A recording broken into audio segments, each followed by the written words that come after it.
Hello, I'm Raj Isar. I'm the Professor of Cultural Policy Studies at the American University of Paris, and I was the principal editor of this report, Reshaping Cultural Policies, a decade promoting the diversity of cultural expressions for development.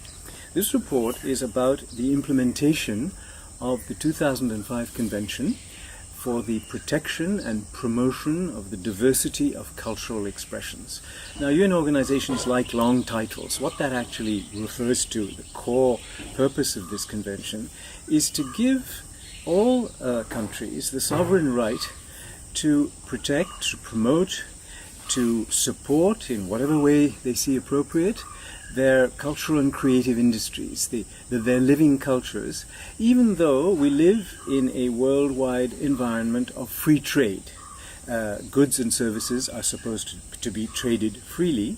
Well, this is a convention that creates an exception for cultural goods and services, because of course cultural goods and services have market value, but they also enshrine identity, they enshrine values, they enshrine senses of belonging. So it's much more than just market value, and you've got to balance both. Now, what was interesting is that the framers of this convention were very ambitious, and they didn't want to limit the remit of the convention simply to cultural and goods and services. So they put in a number of articles that really dealt with cultural policies as a whole. Now, 10 years down the line, the convention was adopted in 2005. 2015, the committee, the Intergovernmental Committee that manages the implementation of the convention, together with the UNESCO Secretariat that manages it as well, they really said, look, we don't want to have a text that's just sitting there on shelves. We want to really monitor the implementation of this text to see how countries across the world are using it or not. And they set in motion, they put in place a process of periodic reporting, whereby states parties, that is the states that have ratified the convention, and in fact there are 140 countries that have done so, plus the European Union that has done so. So that makes a really big community, if you like, around this convention. So the idea was that at the end, 10 years down the line, there would be a global report that would look at what countries' governments had said in their periodic reports, but also look a little bit broader to see how the convention was being implemented and how it was making changes. And so this report is organized, as I said, although its core purpose is cultural goods and services, there's much more to it. So the report is organized in four major chapters, and each major chapter or each major section deals with a particular objective of the convention. The first one is support sustainable systems of governance for culture.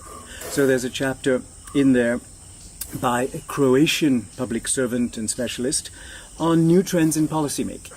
And I should say that each of the chapters in this report has been written by a specialist in that particular area. So I'll continue. I mentioned the first chapter. The second chapter, by an Argentinian specialist, is the second chapter by a German specialist is on media diversity, how important it is, if you're talking about the diversity of cultural expressions, to have media diversity. The third chapter is on the challenges of the digital age, how the digital environment has transformed the world in which, the ways in which culture is produced, consumed, shared, exchanged.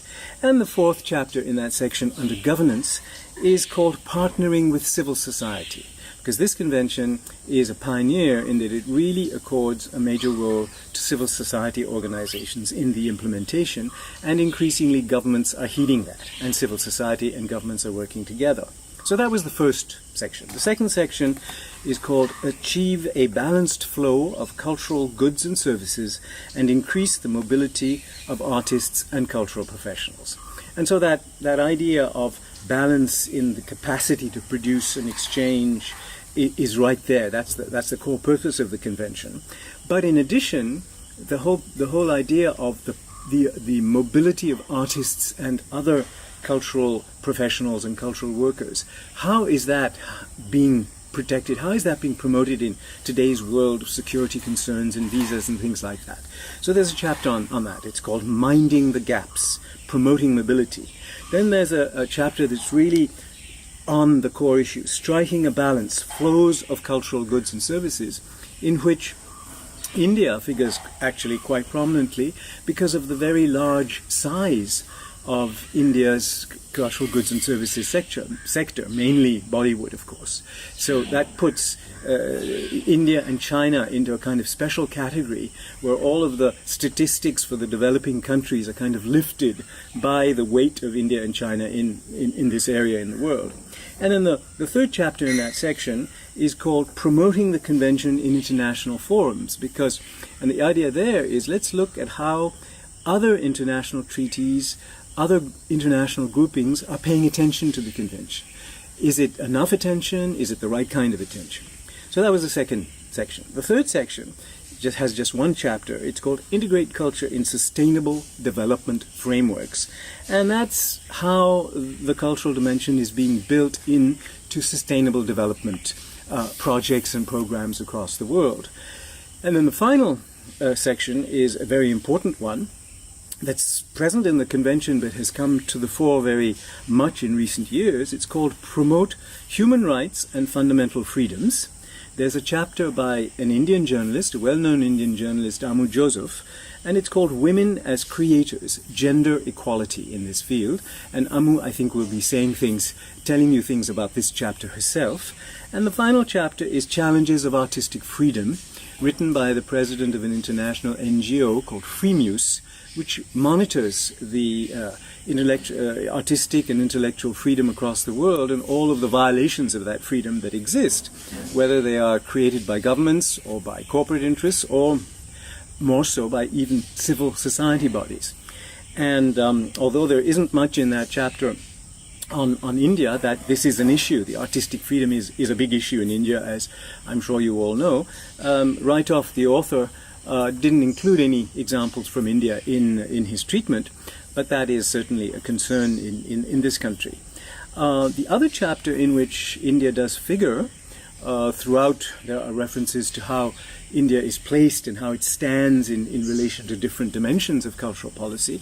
The other chapter is the chapter on the digital, because there are a number of laws and regulations in India which are very interesting from that point of view. And so that chapter analyzes it. On the whole, knowing the extent or the limited extent to which cultural policy is a public policy policy issue in India, there really isn't very much. There are no sort of special cases that have been cited in boxes, no case studies that show how well India is doing in this regard. There really isn't that much. And I would close by, you'd obviously want to know what are the main recommendations of this convention. Well, the main recommendations could be summed up as saying, look, cultural policy has become a big stake in the contemporary world, obviously for monetary reasons, for market reasons, but also for many other reasons, as the convention itself sets out. And so there are a number of countries among the countries which have ratified the convention, and many countries whose authorities, whose ministries of culture, whose central authorities, whose state authorities, whose cities are paying a lot of heed to this convention and looking at how they can improve the situation in each of the areas that I've mentioned in the light of what's contained in the convention. There needs to be more of that everywhere, including in India. Thank you.